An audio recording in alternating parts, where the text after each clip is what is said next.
Okay. No. Hi, Mary. It's lovely to speak with you here today. And I know we've been working together on your book, Callyhill. But first of all, can you tell me a little bit about yourself, Mary? Have you always been writing? I have been writing since my late teens. And it all started from I've never sorry, I should start again really, Orla, and tell you that yes, I have been writing, but when I was writing for my late teens, it was long letters to people that were family and friends that were away from home and abroad. And I moved to Dublin when I was 18, and I used to write to my grandmother. And I would write A4 pages, easily 10 pages of an A4 letter. And people used to say to me, "Oh, Mary, they like a story," because I would include everything, whether I was boiling bacon and cabbage that day. It was just like talking to you now. And that's the way that the writing started. And when I had my children, I used to write down little bits about what they did during the day and make up little stories about that. So I got into it in my 20s. Then I had my 4 children. So then I let it lie, obviously. And as they got that bit older, then I took what would be considered an online course nowadays, but in my age bracket, they were correspondence courses. And I did it with Kilfoy's College. And I loved it and enjoyed it. And I got my first publication in Woman's Way from that course. I wrote a story and I was told, look, try and submit this. I did. And of course, the bug hit then. And it's from then on I've been writing Orla. That is fantastic. I mean, like letter writing is a lost skill nearly at this stage, isn't it? It is, and it's something I love, I enjoy, and I often include writing letters. My characters would write letters in my novels and things, and I find that very easy to do because I myself enjoy writing letters. So yeah, it's a lost art, which is a shame, but I love it, and as I say, I often include it. I have written short stories that have been in letter form, so it's part of me. That is fantastic. And tell me, do you still write handwritten letters to people?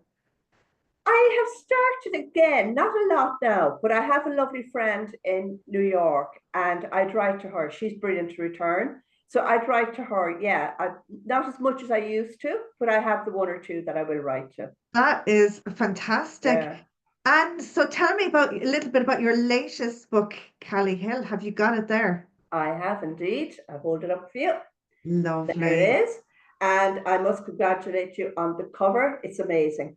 Oh, Um, beautiful. Beautiful. So Callyhill came about from when I was attending UL, that's University of Limerick, doing a master's in creative writing. And I took a module there from with migration and literature. And also so that kind of led me on to writing stories for the migration module. And it's it's a touching on Ireland today and the different communities we have now compared to when I was growing up. And two writers, well, one particular writer that stood out for me always was Hugo Hamilton, who wrote Speckled People. And his mother was German, his father was Irish, and how he felt an outsider living in Ireland because his father insisted they speak Irish. And it's in his book that he says um, Ireland is more, Ireland has more than one story. And I always found that fascinating. And then Donald Ryan, who's a tutor as well, he's from the Lone White Sea. That book stuck with me. And the Callyhill came about because I had been thinking along those lines with stories at the time. And an ad, believe it or not, I think it was for Syria, the war in Syria, came on television. And one or two of these stories are inspired by that ad on television where a little girl is sitting down with her family for her dinner, for her meal, and the house blows up. And I just thought, where do you start? How do you pick your life up after something like that? But I didn't want to go down the path of wars and conflict and everything like that. I just thought about our own area, a small town where I live, the stories that are there, that are around every day, people you meet. And I thought of people, my friends that had the choice taken away from them, being farmers, and the land is so important still to this day, and how our town has taken in refugees and they've all added to the community. But you will have the handful, of course, that don't agree with that, and they're entitled to their opinions.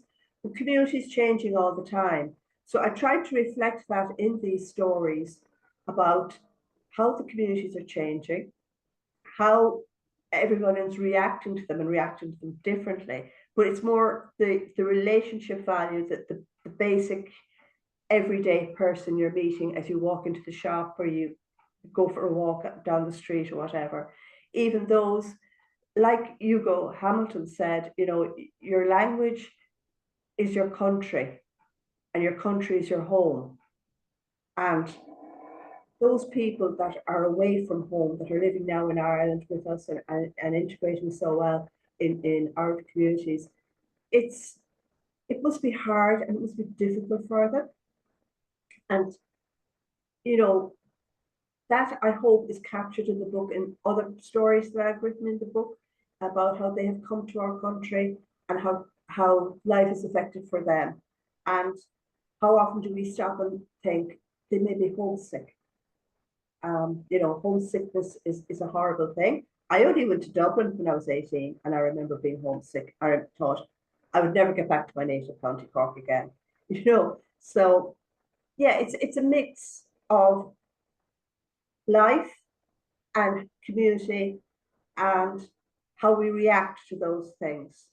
And it makes you stop and think about where you are in your own daily living. If I'm making sense at all to you, Orla. It absolutely is. And I suppose you cover a diverse range of stories there, like the migrants, the people fleeing the war, the people who are homesick, because sometimes there's this opinion that people come here and they have a cushy number and Yeah. they're here to exploit the state, and they're not. We don't know what they're running from, and we also were mindful. We're not sometimes cognizant that they may also be quite homesick and miss their home family because they're Yeah. separated. Yeah. And you've others maybe who are potentially being exploited, others into low paid jobs, and it's all about, ultimately underneath it all, we're all human, aren't we? Exactly. And it is the human aspect I've tried to capture in this collection. And like that, it's not just about the people that are coming to our country, it's about our own people going abroad as well. And I have that as well in the stories. And I am aware of one person in my own life that had to travel to the USA. Well, he didn't have to travel, he wanted, but he remained in illegal over there and couldn't come back. And when his parents died, he had to make that decision. Do I come back and risk not being able to get back in? Because he now had a life made for himself over there, and like we're a nation that have just traveled the whole world and set up shop everywhere. And everybody wants to be Irish on St. Patrick's Day. So it's not just people that are coming to us and changing our communities. We've done the same in other countries. We've gone and we've brought our traditions and our customs with us as well, and our songs and our stories to other countries. So it can be brought down to a very basic daily human aspect. As I say, it's not all about the big wars and the conflicts and everything. It's the simple things that are happening on in your own town. And what I love about it is, even though each story is standalone, there is a weave of interconnecting characters you see from Yeah. moments in other stories. So you do see how it is a community in the book. And I think that can get lost in a lot of books that are just short stories, where Yes. you somehow manage to have each story really well, that it stands alone as a short story, but also has the continuity in the book. So no matter which story you flip through, you may just be surprised to see that character coming up again Yes. elsewhere. And that's what I think is beautiful. So there's a great cohesiveness about it. And what type of a person would like this type of book to read? You know, what type of books would they tend to read, or you know, who would like this type of book, Mary, would you think? That's a very good question. Who would like this type of book? I think anyone who, well, first of all, who enjoys a good story. Mm. Someone that likes a challenge in their reading, maybe, likes to think afterwards, oh, I never thought of that. I never looked at this in that way. And anyone that really would like a short story for just a coffee break read. And because the fact that they are short stories, and I know they interact with each other in little ways in the community of Callyhill, but they can stand alone too. So you can, you can just pick it up, read it on anyone that likes to read when they're traveling, be it on their commute to work, or if it's, as I said, during their coffee break, or they want to unwind after the day. It's for all ages as regards, it's not just for women only or men only or whatever. It's a contemporary novel, contemporary, not novel, but collection. And it would, I think it would suit anyone who has an interest in a good story. Mm. And for me as well, it's not just a thoughtful type of book, but it's also thought-provoking, which Yeah. is good. So really, there is an important message at the same time I find carried through Callyhill. Would you agree with me I on would the hope so. stories? Yeah, I think there is. I would hope so. I didn't set out to be preachy, or I didn't set out to tell anyone how they should think or behave or whatever, anything like that. But I did hope at the end of it, like I just said, they would sit back and say, gosh, is that why so and so had to leave? Or, how are those new neighbors getting on? Should I go around to them and welcome them? Just think, twice about before we judge. None of us can judge anyone. We all have our stories to tell. I mean, even if it was like there's a story. It's one of my favorites in here of an unplanned pregnancy. A simple thing like that, and people had to leave. In Ireland long ago. So it's the everyday stories that I hoped I captured, and I hope people will think afterwards, you know, how it affects people and how they view the world. Now, I'm not going to say it's changing anything. I'm just saying, like you say, thought provoking. Yeah, and you got some great reviews. Would you like to read out one or two of the reviews you got from inside your book? From really Yes, well-known, prestigious authors as well. yes. And I'll have to put the glasses on for this one, Orla, because the age is catching up, as they say. Um, now, Patricia O'Reilly, she wrote a beautiful book, The First Rosa Tralee, and she has some fabulous books out there. And I attended a lot of Patricia's courses when I lived in Dublin. She's a lovely, lovely lady. And I gave them to her, and she says, poignant, tender, loving, and devastatingly truthful. Mary Bradford stories capture the essence of Ireland today. Really lovely. And from Billy O'Callaghan, Cork, fellow Corkman, and a most magnificent writer and somebody I really, really admire. He says, with this collection, Mary Bradford, a tremendously empathic writer, has crafted a beautiful and essential piece of work. Stories weave into one another to conjure a striking vision, panoramic in its scope and yet finely distilled, that at times harrows desperately close to the bone of today's Ireland. And he goes further. Also, the wonderful Donal Ryan.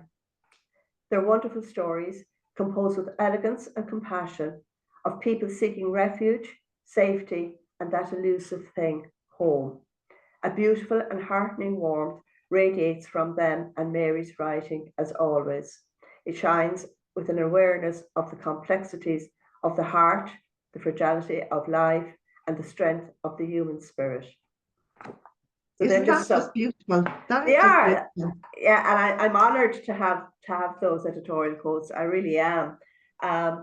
Yes, it was lovely to receive those. So I hope people will enjoy this collection, and I hope that they will leave reviews. Actually, talk about reviewing and editorials. It would be very helpful if they did. Absolutely. I mean, reviews are very important for authors, not for ego or status, Oh no, no. but just to actually raise awareness because, again, having this skill, and I mean, getting lost in a good book, what an amazing pastime it could be.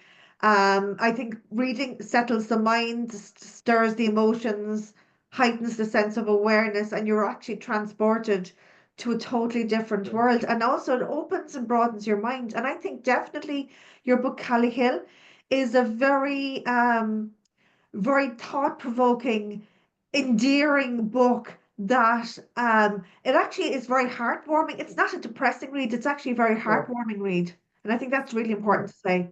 Yeah, yeah, and it's it's yeah, it's a book that can bring comfort, I think, um, in the sense that it's like you say, it's not a depressing read, but there's hope in it. That you can see the hope in the stories, you can see the hope the characters get in their lives, that the sense of achievement, the